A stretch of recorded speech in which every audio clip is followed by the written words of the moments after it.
Welcome, one and all. I remember when Palooza used to mean an abundance of something, extravagance on a large scale. Today, even a short and sloppy 7 Sunday morning hot takes is a Wrestlepalooza Recapalooza. I'm the dispatcher. This is episode 27. Hot take number one. First up, something I may have touched on before, but I want to make a point of it. Where have American Made gone? Tyler Bate and Pete Dunne are being wasted as the third and fourth El Grandes, but that gimmick could have gone to the Creeds, tying the whole story back to Chad Gable and giving everybody an easy out when it runs its course. Julius and Brutus adopting El Grande Mass has at least some narrative logic to it. New Catch Republic should be New Catch Republic. The Creed brothers should be aligned with El Grande. Hot take number two. Help me will this into existence, please. It's time for Omos to come back. We know he can go because he won the Battle Royal at AAA Triple Mania just 4 weeks ago. And the best guy to pair him up with would be R-Truth. Truth can talk for Omos and do the mic work, and there's comedy potential there. But Truth could also let wrong killings out from time to time to motivate Omos.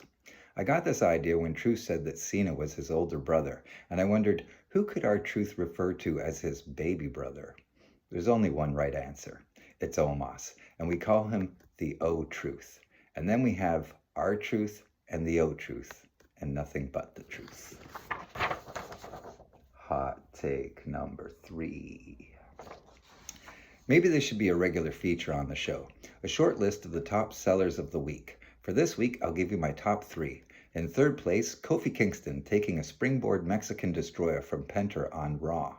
Second place, Cody Rhodes spiraling into the air from McIntyre's Claymore just last night. And number one, from Friday Night SmackDown, Corey Graves' outstanding F5 annihilation at the hands of Brock Lesnar. So great job, Kofi, Cody, and Corey. I will enter each of their names into a raffle, and at the end of the year, my daughter will win a bicycle. Hot take number four. Let's get on with the Wrestlepalooza recap. Brock vs. Cena opened the show, and in hindsight, I think that threw things off a little. I love Cena's entrance, but did we really have to make all those kids cry?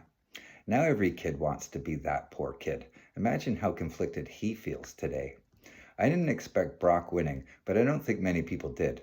The match was pretty short too, just under 9 minutes, and I think it sucked the energy out of the building a little bit. In the later matches, I noticed a subdued crowd and just how many bright yellow Cena jerseys there were. For a lot of people, that might have been the one match they cared about most. Hot take number five. The Vision over the Usos was probably my favorite match of the night. I'm wondering if anybody else noticed this. Jey Uso gets busted open, and it looked great and really adds to the finish, as did the table collapsing onto Jimmy. But neither of those things were meant to happen or planned.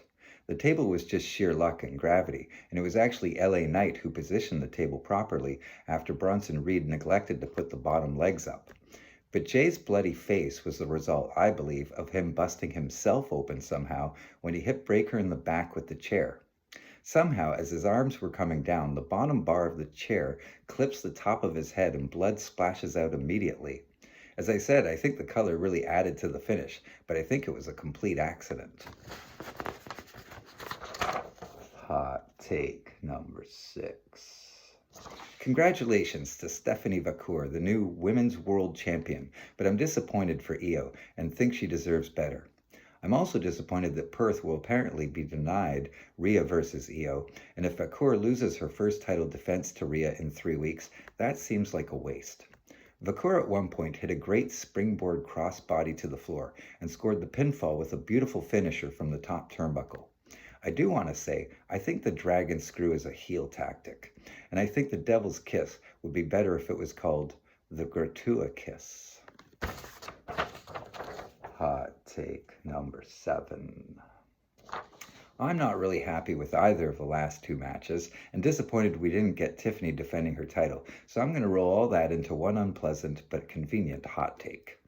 I still predict Jade will win on Friday, but I'm less certain now. Tiffany versus Vacour would be a really good match if they were doing champion versus champion at Crown Jewel, but I don't think they are. I like seeing Becky put Punk in the sharpshooter, but I didn't like seeing her tap out to AJ Lee. Referee Jessica Carr did absolutely nothing useful in that match. And man, was that a long match. A really good match, but kind of unnecessarily long. And finally, has anybody since Bret Hart been screwed more than Drew McIntyre? Another great performance, another loss. I never thought Drew had a chance to win, but now that the moment's passed, I wonder what's next for the Scottish Warrior. I hope this feud continues because Drew and Cody is a great matchup, and McIntyre deserves another main event after a single-handed build to this match and a visual pin. Thanks for being here. Overall, Wrestlepalooza was satisfying but unspectacular, well-produced but awkwardly structured, and no real big surprises, just a lot of kids with broken hearts. Enjoy the rest of your Sunday, and with any luck, we'll see you again next week. I'm the Dispatcher, you're on the top turnbuckle, and every day is a sunset flip.